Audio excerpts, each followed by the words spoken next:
Hello, ഇന്നത്തെ കഥയിലേക്ക് എല്ലാവർക്കും സ്വാഗതം.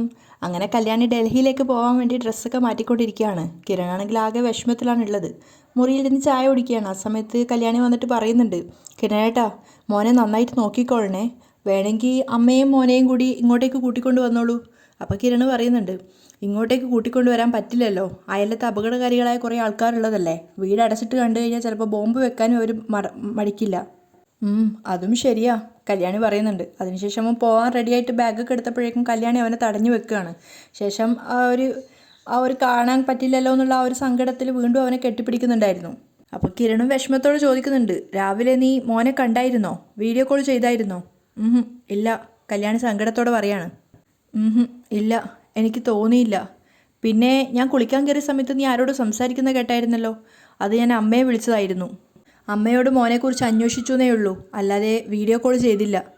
ഇന്നലെ വിളിച്ചപ്പോഴും മോനെ കിട്ടിയില്ലായിരുന്നല്ലോ, അപ്പോൾ അമ്മ പറഞ്ഞിരുന്നില്ലേ രാവിലെ വിളിക്കാമെന്ന്. അപ്പോൾ കല്യാണി പറയുന്നുണ്ട്, ഞാൻ വിളിച്ച സമയത്ത് മോൻ ഉണർന്നിട്ടുണ്ടായിരുന്നില്ല. എന്താ ഇപ്പോൾ വിളിക്കണോ? കിരൺ ചോദിക്കുന്നുണ്ട്. വേണ്ട, പോവാം. കല്യാണി വേഗം തന്നെ കണ്ണു തുടക്കുകയാണ്. ബാഗ് കിരൺ എടുത്തപ്പോഴേക്കും കല്യാണി പറയുന്നുണ്ട് ഞാൻ എടുക്കാമെന്ന്. പക്ഷെ അവനത് അനുസരിക്കാതെ അവൻ തന്നെ എടുക്കുകയാണ്. അതേസമയം ചന്ദ്രസേനനും രൂപയൊക്കെ ചായ കുടിക്കാൻ വേണ്ടി നിന്നിട്ടാണുള്ളത്. ആ സമയത്ത് യാമിനിയോട് ചന്ദ്രസേനൻ ചോദിക്കുന്നുണ്ട്, മക്കൾക്ക് കൊടുത്തായിരുന്നോ? കല്യാണി മോൾ രാവിലെ ചായ കുടിക്കാൻ വന്ന സമയത്ത് കിരൺ മോനുള്ളതും കൂടി കൊണ്ടുപോയിട്ടുണ്ടായിരുന്നു എന്നൊക്കെ പറയുന്നുണ്ട്. മാത്രമല്ല രാവിലെ കല്യാണി മോൾ ചായ കുടിക്കാൻ വന്ന സമയത്ത് കണ്ണ് കരയുന്നുണ്ടായിരുന്നു. അപ്പോഴേക്കും കിരണും കല്യാണിയും താഴേക്ക് എത്തിയിട്ടുണ്ടായിരുന്നു. ആദ്യം തന്നെ വന്നപ്പോൾ രൂപ അവളെ കെട്ടിപ്പിടിക്കുകയാണ്. എന്നിട്ട് പറയുന്നുണ്ട്, പുരസ്കാരമൊക്കെ വാങ്ങി പിന്നീട് നടക്കുന്ന കോമ്പറ്റീഷനിലും ഫസ്റ്റ് വാങ്ങിയിട്ട് വാ. അത് സമ്മതിച്ചിട്ട് അവൾ രൂപയുടെ അനുഗ്രഹം വാങ്ങിക്കുകയാണ്, കാലിൽ തൊട്ട് തൊഴുതുകൊണ്ട്. അതിനുശേഷം വന്ന് സേനൻ്റെ അടുത്തും അനുഗ്രഹം വാങ്ങിക്കുന്നുണ്ട്. ആ സമയത്ത് ചന്ദ്രസേനനും പറയാണ്, മോളുടെ ഓരോ വിജയവും ചാനലുകാരും പത്രക്കാരും ഒക്കെ കവർ ചെയ്യാൻ വരുന്ന സമയത്ത് മോള് പറയുന്ന ഓരോ വാചകവും ഇന്നത്തെ കാലത്തെ പെൺകുട്ടികൾക്ക് പ്രചോദനമാവും. ഒന്നും മറച്ചു വെക്കരുത്. പണ്ട് പ്രകാശം തൊഴുത്തിൽ കിടത്തിയതടക്കമുള്ള എല്ലാ കാര്യങ്ങളും പറയണം. എങ്ങനെയാ കഷ്ടപ്പെട്ട് വളർന്നു വന്നത് എന്ന് മോൾ എല്ലാവരോടായിട്ട് പറയണം. വൈകല്യങ്ങളെ എങ്ങനെയാണ് തരണം ചെയ്യുന്നത് എന്ന് മോൾ ലോകത്തെ അറിയിക്കണം. പ്രത്യേകിച്ച് ഈ 4 ചുവരുകൾക്കുള്ളിൽ ഒതുങ്ങിക്കൂടാൻ ശ്രമിക്കുന്ന പെൺകുട്ടികളുണ്ടല്ലോ, അവരെ. അത് കേട്ട് പുഞ്ചിരിച്ചുകൊണ്ട് കിരണ് പറയുന്നുണ്ട്, ഞാനതൊക്കെ അവളോട് പറഞ്ഞിട്ടുണ്ട്. അതുകൊണ്ടെന്താ, എനിക്ക് പറഞ്ഞൂടെ? സേനൻ ചോദിക്കുകയാണ്. അയ്യോ, പറയാം. കിരണ് വേഗം കോംപ്രമൈസ് ചെയ്യാണ്. ആ സമയത്ത് കല്യാണിയുടെ മുഖത്ത് നോക്കുമ്പോൾ അവൾ സങ്കടത്തിലാണുള്ളത്. രൂപയും പറയുന്നുണ്ട്, മോൾ ആകെ സങ്കടത്തിലാണ്. യാമിനിയും പറയാണ്, എപ്പോഴും കണ്ണ് നിറഞ്ഞുകൊണ്ട് തന്നെയാണുള്ളത്. അപ്പം സേനന് വിഷമത്തോടെ പറയാണ്, കുഞ്ഞിനെ കൊണ്ടുവന്ന യാത്ര പറയുമ്പോൾ അത് മോൾക്ക് സഹിക്കാൻ പറ്റില്ല എന്ന് പറഞ്ഞത് കൊണ്ടാണ് കുഞ്ഞിനെ കൊണ്ടുവരണ്ട എന്ന് പറഞ്ഞത്. ഇനി കാണാതെ പോയത് സങ്കടമായി എന്ന് പറഞ്ഞ് വെറുതെ ഇരുന്ന് കരയരുത് കേട്ടോ. അപ്പം കല്യാണി സങ്കടത്തോടെ പറയാണ്, ഇന്നലെ കിരണേട്ടൻ ഉറങ്ങിയിട്ടില്ല. അപ്പം രൂപ പറയുന്നുണ്ട്, കല്യാണം കഴിഞ്ഞതിന് ശേഷം പിന്നെ പിരിഞ്ഞിട്ടില്ലല്ലോ, അതിൻ്റെ സങ്കടാ. കിരണ് സങ്കടത്തോടെ കല്യാണി ചേർത്ത് പിടിക്കുകയാണ്. ആ സമയത്ത് സേനൻ പറയുന്നുണ്ട്, മോൾക്ക് എന്തായാലും അവിടെ തിരക്കായിരിക്കും. പിന്നെ നിനക്കും ഇവിടെ അത്യാവശ്യം തിരക്കൊക്കെ ഉണ്ടല്ലോ. ഇത്തരം സന്ദർഭങ്ങളിൽ കൂടുതൽ എൻഗേജ്ഡ് ആവണം. അപ്പോൾ പിന്നെ ഒന്നിനെക്കുറിച്ചും ചിന്തിക്കില്ല. കിരണും കല്യാണിയും അത് അംഗീകരിക്കുകയാണ്. അപ്പോൾ സേനൻ പറയുന്നുണ്ട്, മോള് സത്യം പറഞ്ഞ ഈ ഫാമിലിയുടെ ഒരു നെടുന്തൂണാണ്. അതുകൊണ്ട് തന്നെ മോൾ ഇവിടുന്ന് പോകുമ്പോൾ മൊത്തത്തിലൊരു ശൂന്യത എല്ലാവർക്കും ഉണ്ട് ഇവിടെ. എന്നാൽ പിന്നെ നമുക്ക് ഇറങ്ങാം, കിരണി ചോദിക്കുകയാണ്. അങ്ങനെ 4 പേരും കൂടി ആയിട്ട് പുറത്തേക്ക് വരുന്നുണ്ട്. ആ സമയത്ത് വീണ്ടും രൂപയും അതുപോലെ സേനനും ഒക്കെ കല്യാണി അനുഗ്രഹിക്കുകയാണ്, പോയിട്ട് വിജയിച്ചിട്ട് വരാൻ വേണ്ടിയിട്ട്. അങ്ങനെ കിരണ് പറയാണ്, വാ നമുക്ക് ഇറങ്ങാം. എല്ലാവർക്കും യാത്ര പറഞ്ഞ് വിഷമത്തോടു കൂടിയാണ് കല്യാണി കാറിൽ കയറുന്നത്.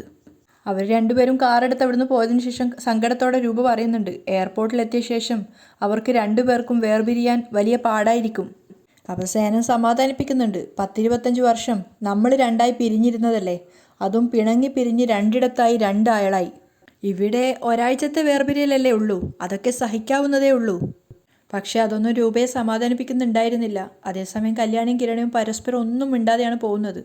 കുറേ ദൂരത്തേക്ക് മുന്നോട്ടേക്ക് പോയപ്പം കിരണ് പറയുന്നുണ്ട്, കല്യാണി എയർപോർട്ട് എത്താനായി. എന്തിനാ നീ കരയുന്നേ? കിരണ് ചോദിക്കുകയാണ്. അപ്പം കല്യാണി പറയുന്നുണ്ട്, കാറൊന്ന് നിർത്തിക്കേ. അപ്പോൾ പെട്ടെന്ന് തന്നെ കിരണ് കാറ് സൈഡാക്കുകയാണ്. എന്തു പറ്റി? കിരണ് ചോദിക്കുന്നുണ്ട്. കിരണേട്ടാ, കാറ് തിരിച്ചുവിട്. എവിടേക്ക്? നമ്മുടെ വീട്ടിലേക്ക്. വീട്ടിലേക്കോ? എന്തിനാ കല്യാണി? തിരിച്ചു വിട് കിരണേട്ടാ, എനിക്കെൻ്റെ കുഞ്ഞിനെ കാണണം. കല്യാണി കരഞ്ഞുകൊണ്ടാണ് പറയുന്നത്. എന്താ കല്യാണി ഇത്? ഫ്ലൈറ്റ് പോകുന്നതിന് 1 മണിക്കൂർ മുമ്പെങ്കിലും നമുക്ക് എത്തണ്ടേ? അപ്പം കല്യാണി വാശി പിടിക്കുകയാണ്. എത്താൻ പറ്റിയില്ലെങ്കിൽ ഫ്ലൈറ്റ് പൊയ്ക്കോട്ടെ, എനിക്കെന്തായാലും എൻ്റെ കുഞ്ഞിനെ കാണണം. കിരണാകെ പെട്ട അവസ്ഥയിലായി. സമയവും ഇല്ല അവർക്ക് മുന്നിൽ. അവൻ പറയുന്നുണ്ട്, അങ്ങനെയെങ്കിൽ കല്ലുമോനെ നമുക്കൊപ്പം കൊണ്ടുപോവായിരുന്നല്ലോ. നീയല്ലേ പറഞ്ഞത് വേണ്ടാന്ന്? ഞാൻ അങ്ങനെ പറഞ്ഞു എന്നൊക്കെ ശരിയാ, പക്ഷേ ഇപ്പം എനിക്ക് എൻ്റെ മോനെ കാണാൻ തോന്നുവാ. കിരണ ആകെ ധർമ്മസങ്കടത്തിലാണ്. നീ വല്ലാത്തൊരു തലവേദനയാണല്ലോ ഇപ്പോൾ ഉണ്ടാക്കുന്നത്. എനിക്കെൻ്റെ കുഞ്ഞിനെ കാണണം. കല്യാണി വാശി പിടിക്കുന്നുണ്ട്. അത് കഴിഞ്ഞിട്ടുള്ള ഡൽഹി പോക്കൊക്കെ മതി. എന്തായാലും ഫ്ലൈറ്റ് പോകത്തൊന്നുമില്ല. എന്നാ നീ വീട്ടിൽ നിന്ന് ഇറങ്ങിയപ്പോഴേ അത് പറയാഞ്ഞത് എന്താ? കിരൺ കുറച്ച് ദേഷ്യത്തോടെയാണ് ചോദിക്കുന്നത്. എൻ്റെ കിരണേട്ടാ, ഇങ്ങനെ സംസാരിച്ച് സമയം കളയാതെ ഒന്ന് തിരിച്ചു വിട്. അല്പം ദേഷ്യത്തോടെയും മനസ്സോടെയും കിരൺ വണ്ടി തിരിച്ച് വീട്ടിലേക്ക് വിടുകയാണ്. അവൻ ഇടയ്ക്കിടയ്ക്ക് സമയം നോക്കുന്നുണ്ടായിരുന്നു. എന്നിട്ട് കുറച്ചൊരു ദേഷ്യത്തോടെയാണ് കല്യാണിയോട് പറയുന്നത്. ഇനിയിപ്പോൾ 100-ലല്ല 150-ൽ പോവേണ്ടി വരും. എങ്ങനെയായാലും വേണ്ടില്ല, എനിക്കെൻ്റെ കുഞ്ഞിനെ കാണണം. കല്യാണി ചെറിയ കുട്ടികളെപ്പോലെ വാശി പിടിക്കുകയാണ്. കിരണിൻ്റെ കാറിൻ്റെ ശബ്ദം കേൾക്കുന്ന സമയത്ത് ദീപ ഉറങ്ങിക്കിടക്കുന്ന കുഞ്ഞിനെയും കൊണ്ട് വരികയാണ്. അവരാകെ വെപ്രാളത്തിലാവുന്നുണ്ട്. എന്തായിരിക്കും പെട്ടെന്ന് ഇങ്ങോട്ടേക്ക് വരുന്നതെന്ന് വിചാരിച്ചിട്ട്. കല്യാണിയാണെങ്കിൽ കാറിൽ നിന്ന് ഇറങ്ങിയിട്ട് നേരെ ദീപയുടെ കയ്യിലിരിക്കുന്ന കുഞ്ഞിനെ വാങ്ങി ഒരുപാട് മുത്തൊക്കെ വെക്കുകയാണ്. ആ സമയത്ത് കിരണിനോട് ദീപ ചോദിക്കുന്നുണ്ട്, എയർപോർട്ടിലേക്ക് പോയതല്ലേ, പിന്നെ എന്താ മോനെ ഇങ്ങോട്ടേക്ക് വന്നത്? ഇതൊക്കെ കണ്ടുകൊണ്ട് അടുത്ത വീട്ടിലെ ജനലിൻ്റെ അടുത്ത് രാഹുൽ നിൽക്കുന്നുണ്ടായിരുന്നു. അപ്പം കിരൺ പറയാണ്, അങ്ങോട്ടേക്ക് പോയിക്കൊണ്ടിരുന്നപ്പോൾ ഇവക്ക് കല്ലുമോനെ കാണണമെന്ന് ഒരേ നിർബന്ധം. പിന്നെ ഞാൻ പെട്ടെന്ന് ഇങ്ങോട്ടേക്ക് വരുമായിരുന്നു. മോനെ വിട്ടുപോവാൻ ഇവൾക്ക് വലിയ പ്രയാസമാണ്. ഇതാ ഇങ്ങനെ വീട്ടിൽ എന്നും നിന്നാലുള്ള കുഴപ്പം. ഇടയ്ക്ക് എങ്ങോട്ടെങ്കിലുമൊക്കെ മാറണം, ഇല്ലെങ്കിൽ ഇതുപോലെ പ്രയാസമായിരിക്കും. അപ്പം നിറകണ്ണുകളോടെ കല്യാണി കിരണിനെ നോക്കുകയാണ്. അതിനുശേഷം വീണ്ടും മോനെ ഉമ്മ വെച്ചുകൊണ്ടിരിക്കുന്നുണ്ട്. ഇതൊക്കെ രാഹുൽ മാറി നിന്ന് കാണുകയാണ്. മാത്രമല്ല അയാൾ ചിന്തിക്കുന്നുണ്ട്, ഇന്നാണ് അവൾ ഡൽഹിക്ക് പോകുന്നത്. അതിനു മുമ്പുള്ള സ്നേഹപ്രകടന. അപ്പം കിരൺ കല്യാണിയോട് പറയുന്നുണ്ട്, കല്യാണി നീ ഇതുവരെ ഫ്ലൈറ്റിൽ കയറിയിട്ടില്ല. 1 മണിക്കൂർ മുമ്പെങ്കിലും എയർപോർട്ടിൽ ലാൻഡ് ചെയ്യണം. അപ്പം കല്യാണി വീണ്ടും പറയാണ്, ഇനിയും സമയമുണ്ടല്ലോ. ആ, സമയമൊക്കെ ഉണ്ട്. ഒരു 1-1.5 മണിക്കൂർ മുമ്പെങ്കിലും നമ്മളവിടെ എത്തും. പക്ഷേ ഇടയ്ക്ക് ട്രാഫിക് ബ്ലോക്ക് എന്തെങ്കിലും ഉണ്ടായാലോ? ആ സമയത്ത് കല്യാണി സങ്കടത്തോടെ അമ്മയെ നോക്കുകയാണ്. അപ്പോൾ അവരും പറയുന്നുണ്ട്, മോള് പോയിട്ട് വാ മോളെ. അപ്പം കിരൺ വീണ്ടും അവളെ സമാധാനിപ്പിക്കുകയാണ്. ആ പിന്നെ ഇവിടുന്ന് ഈ ഫെസ്റ്റിവലിൽ പങ്കെടുക്കാനായിട്ട് 4-5 പേര് വരുന്നുണ്ട്. അവരെയൊക്കെ ഞാൻ കോൺടാക്റ്റ് ചെയ്തിട്ടുണ്ടായിരുന്നു. അവരൊക്കെ എയർപോർട്ടിൽ കാണുകയും ചെയ്യും. അവരുടെയൊക്കെ നമ്പർ നിൻ്റെ കയ്യിലുണ്ടല്ലോ, അവരെയൊക്കെ വിളിക്കണം. അതൊക്കെ കല്യാണി സമ്മതിക്കുകയാണ്. അതുകൊണ്ട് പേടിക്കാനൊന്നുമില്ല, നീ തീർത്തും സേഫായതുകൊണ്ടാണ് ഞങ്ങൾ ഒറ്റയ്ക്ക് വിടുന്നത്. അപ്പോൾ കല്യാണി വീണ്ടും കരഞ്ഞുകൊണ്ട് മകനെ ഉമ്മ വെക്കുകയാണ്. എന്നിട്ട് കല്യാണി പറയുന്നുണ്ട്, എനിക്ക് ഒറ്റയ്ക്ക് പോകുന്നതിനൊന്നും ഒരു കുഴപ്പമില്ല. ഞാൻ എവിടെ വേണമെങ്കിലും ഒറ്റയ്ക്ക് പോവാം. പക്ഷേ മോനെയും കിരണേട്ടനെയും ഞാൻ സ്നേഹിക്കുന്നവരെയൊക്കെ കാണാതിരിക്കുമ്പോഴാണ് പ്രയാസം. അപ്പോൾ ദീപ വീണ്ടും സമാധാനിപ്പിക്കുകയാണ്, മോള് പോയിട്ട് വാ മോളെ. അപ്പോൾ കല്ലുമോനും കല്യാണിയുടെ കൂടെ കളിക്കുന്നുണ്ടായിരുന്നു. അപ്പോൾ കിരണ് സമാധാനിപ്പിക്കുകയാണ്, ഇവള് പോയിട്ട് വരുമ്പോൾ ഇങ്ങനെയൊന്നും ആയിരിക്കില്ല അമ്മേ. നല്ല തലയെടുപ്പോടെ ആയിരിക്കും ചിലപ്പോൾ വരുന്നത്. ഒരുപക്ഷെ ഇവിടെയും ഇവളെ സ്വീകരിക്കാൻ ആൾക്കാരൊക്കെ കാണും. അതുകൊണ്ട് കല്യാണി നീ പോയി വിജയിച്ചു വാ എന്ന് പറഞ്ഞുകൊണ്ട് കിരൺ അവളെ വീണ്ടും എൻഗേജ് ചെയ്യാണ്. ആ സമയത്ത് കല്യാണി കരഞ്ഞുകൊണ്ട് തന്നെ മകന് വീണ്ടും ഉമ്മ കൊടുത്തിട്ട് അമ്മയെ തിരിച്ചേൽപ്പിക്കുന്നുണ്ട്. അങ്ങനെ കരഞ്ഞുകൊണ്ട് തന്നെ കല്യാണി യാത്ര പറഞ്ഞ് അവിടെ നിന്ന് ഇറങ്ങുകയാണ്. ആ സമയത്ത് രാഹുൽ ചിന്തിക്കുന്നുണ്ട്, എനിക്കൊരാഴ്ചത്തെ സമയമുണ്ട്, അതിനുള്ളിൽ എന്തെങ്കിലുമൊക്കെ സംഭവിക്കണം. കുറച്ചു നേരത്തിന് ശേഷം രാഹുൽ പത്രം വായിക്കുകയാണ്. ആ സമയത്ത് അതിലൊരു ജോബ് വേക്കൻസി ഉണ്ടായിരുന്നു. RSS കൺസ്ട്രക്ഷനിലേക്ക് പെൺകുട്ടികൾക്കുള്ളൊരു ജോബ് വേക്കൻസിയാണ്. MBA ആയിട്ടുള്ളവരും ഗ്രാജുവേഷൻ ആയിട്ടുള്ളവരൊക്കെയാണ് അതിലേക്ക് അവർ ക്ഷണിക്കുന്നത്. ആ സമയത്ത് സരയും അങ്ങോട്ടേക്ക് വരുന്നുണ്ടായിരുന്നു. അപ്പോൾ രാഹുൽ ആ പത്രം അവൾക്ക് കാണിച്ചു കൊടുക്കുകയാണ്. ഇത് കണ്ടോ, RS കൺസ്ട്രക്ഷനിലേക്ക് ജോബ് വേക്കൻസി. സിവിൽ എഞ്ചിനീയേഴ്സിനും MBA കഴിഞ്ഞ പെൺകുട്ടികൾക്കുമാണ് മുൻഗണന. അപ്പോൾ ദേഷ്യത്തോടെ സരയു ചോദിക്കുന്നുണ്ട്, സിവിൽ എഞ്ചിനീയറിംഗ് കഴിഞ്ഞതാ ഞാൻ, അതുകൊണ്ട് ഞാൻ പോണോ എന്ന് ഞാൻ പറഞ്ഞോ മോളെ? ആ കല്യാണി എന്തൊക്കെയോ ഫംഗ്ഷന് പങ്കെടുക്കാൻ വേണ്ടി ഡൽഹിയിലേക്ക് പോവുക. ഒരാഴ്ചയെങ്കിലും അവർ മാറി നിൽക്കും. അതിനിടയിൽ അവരെ വേർപിരിക്കാൻ കഴിഞ്ഞാൽ എന്തുകൊണ്ടും നല്ലതാ.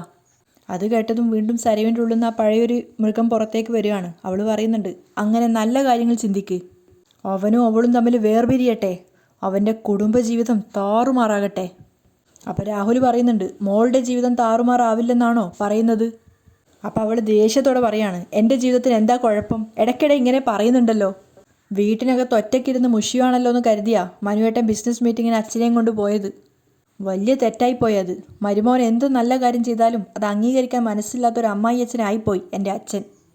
അപ്പോൾ രാഹുൽ കൂടുതൽ സംസാരിക്കുന്നില്ല. അതൊക്കെ വിട്. കല്യാണം കഴിഞ്ഞതിന് ശേഷം ആദ്യമായിട്ടാണ് അവർ ഒരാഴ്ചയോളം വേർപിരിഞ്ഞിരിക്കാൻ പോകുന്നത്. അത് എന്നേക്കുമായിട്ടുള്ള വേർപിരിയലായാൽ അത് ഏറ്റവും നല്ലത്, സരയും പറയുന്നുണ്ട്. അതിനാണ് എൻ്റെ ശ്രമം. അങ്ങനെ അവൾ വേർപിരിഞ്ഞെങ്കിൽ മാത്രമേ നിനക്കൊരു നല്ല ജീവിതം ഉണ്ടാവൂ. എന്ന് വെച്ചാൽ സരയു ചോദിക്കുകയാണ്. അതൊക്കെ നിനക്ക് പിന്നീട് മനസ്സിലായിക്കോളും. രാഹുൽ പറയാണ്, അവനെയും അവളെയും വേർപിരിച്ചിട്ട് കിരണിനെയും എന്നെയും ഒരുമിപ്പിക്കണമെന്ന് ഇടയ്ക്കിടെ അച്ഛൻ പറയുന്നുണ്ട്. അവനെ പോലൊരു പെൺകോന്തനെ എനിക്ക് വേണ്ട. ഞാൻ വിവാഹം കഴിച്ചതേ എല്ലാം തികഞ്ഞൊരാണിനെയാ. ഒരു പെൺകുട്ടിയെ മനസ്സിലാക്കുന്ന ഒരാണിനെ, ഒരു പെൺകുട്ടിക്ക് എല്ലാ കാര്യങ്ങളും ചെയ്തു തരുന്ന ഒരു ഭർത്താവിനെ. അച്ഛൻ കഴിവ് കെട്ടവനാണെന്ന് കരുതി എൻ്റെ മനുവേട്ടനെ അങ്ങനെ കാണരുത് കേട്ടോ. രാഹുലിന് നല്ല ദേഷ്യം വരുന്നുണ്ടായിരുന്നു, എങ്കിലും അയാളത് പ്രകടിപ്പിക്കുന്നില്ല. അപ്പോൾ സരയു പറയാണ്, അച്ഛനെ പോലെ തന്നെയാ അച്ഛൻ്റെ അനന്തിരവനും. അവൻ്റെ ആ നീളവും തടിയൊക്കെ ഉള്ളൂ. അങ്ങനെയുള്ള ഒരുത്തനെ എനിക്ക് വേണ്ട. ഒരു സമയത്ത് ഞാൻ അവനെ സ്നേഹിച്ചതാ, എന്നാ ഇന്ന് അതിൻ്റെ 1000 മടങ്ങാ അവനോടുള്ള എൻ്റെ വെറുപ്പ്.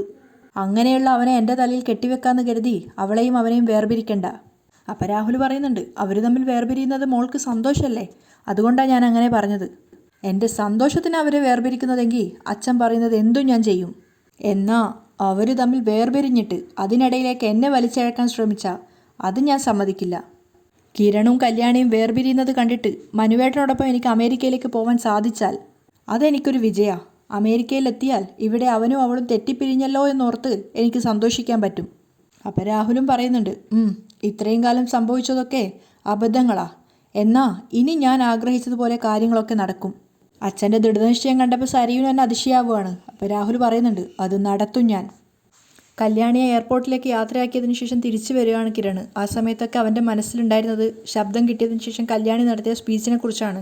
ഞങ്ങൾ പെൺകുട്ടികൾക്ക് എന്തൊക്കെ പ്രശ്നങ്ങളുണ്ടെങ്കിലും താങ്ങായും തണലായും എപ്പോഴും കൂടെ ഉണ്ടാകുന്ന ഒരു ഭർത്താവ് ഉണ്ടെങ്കിൽ അതുതന്നെയാണ് ഏറ്റവും വലിയ ധൈര്യം. അതൊക്കെ ഓർക്കും തോറും അവൻ്റെ കണ്ണ് നിറയാണ്. അതുകൊണ്ട് തന്നെ കുറച്ച് ദൂരത്തേക്ക് മാത്രം വണ്ടി ഓടിച്ചിട്ട് കണ്ണ് നിറഞ്ഞത് കാരണം വണ്ടി സൈഡ് ഒതുക്കിയിട്ട് കിരൺ കരയാണ്. കരഞ്ഞ് കലങ്ങിയ കണ്ണ് തുടച്ചതിന് ശേഷമാണ് വീണ്ടും കിരൺ വണ്ടി എടുക്കുന്നത്. അതേസമയം സരയുവിൻ്റെ വീട്ടിൽ വന്നിട്ടാണ് ഉള്ളത് താര. പക്ഷേ വാതിൽ തുറന്നു കൊടുത്തത് ഷാരിയാണ്. പക്ഷേ താരയെ പുറത്ത് കണ്ടത് ഷാരിക്ക് ദേഷ്യം വരുന്നുണ്ടായിരുന്നു. എന്ത് വേണം? അപ്പോൾ അവർ ആംഗ്യ ഭാഷയിലൂടെ പറയുന്നുണ്ട്, സരയുവിനെ കാണാൻ വന്നതാണെന്ന്. ഓ, മോളെ കാണാൻ വന്നതാണോ? അതിന് ഏത് മോളെയാണ് നീക്ക് കാണേണ്ടത്? നിൻ്റെ മോളിവിടെ ഉണ്ടോ? ഷാരി പൊട്ടിത്തെറിക്കുകയാണ്. എടി ഉണ്ടോന്ന് ഷാരി പൊട്ടിത്തെറിക്കുന്നുണ്ട്. ആ സമയത്ത് അവർ വീണ്ടും കൈകൊണ്ട് ഓരോന്ന് കാണിച്ചു കൊടുക്കുകയാണ്. നിൻ്റെ മോളൊന്നും ഇവിടെ ഇല്ല, ഇവിടെ ആരുമില്ല, ഞാൻ മാത്രമേ ഉള്ളൂ. അപ്പോൾ അവരെന്തൊക്കെയോ ആംഗ്യത്തിൽ പറയുന്നുണ്ട്. അപ്പോൾ ഷാരി തിരിച്ചു പറയാണ്, നീ വിശ്വസിക്കുന്നില്ലെങ്കിൽ വിശ്വസിക്കേണ്ട, എങ്കിലും ഞാൻ പറഞ്ഞത് സത്യ. അപ്പം കയ്യിലിരിക്കുന്ന കവർ കാണിച്ചുകൊണ്ട് അവർ പറയുന്നുണ്ട്. അപ്പം ഷാരി തിരിച്ചു ചോദിക്കുകയാണ്, ഓ, ഓണക്കോടിയായിട്ട് വന്നതായിരിക്കും അല്ലേ? അതേന്ന് അവർ തലയാട്ടുന്നുണ്ട്. അപ്പോൾ ഷാരി പറയാണ്, എൻ്റെ മോൾക്ക് ഞാൻ ഇഷ്ടം പോലെ ഓണക്കോടി വാങ്ങിക്കൊടുത്തിട്ടുണ്ട്, നീ നിൻ്റെ പാട് നോക്കി പോകാൻ നോക്കടി. അപ്പോൾ അവർ ഇല്ലാന്ന് കൈകൊണ്ട് വാങ്ങി കാണിക്കുകയാണ്. അതിനുശേഷം വാതിലിന് മറയായിട്ട് നിന്നിട്ടുണ്ടായിരുന്ന ഷാരിയെ തട്ടി മാറ്റിക്കൊണ്ട് താര അകത്തേക്ക് പോകുന്നുണ്ട്.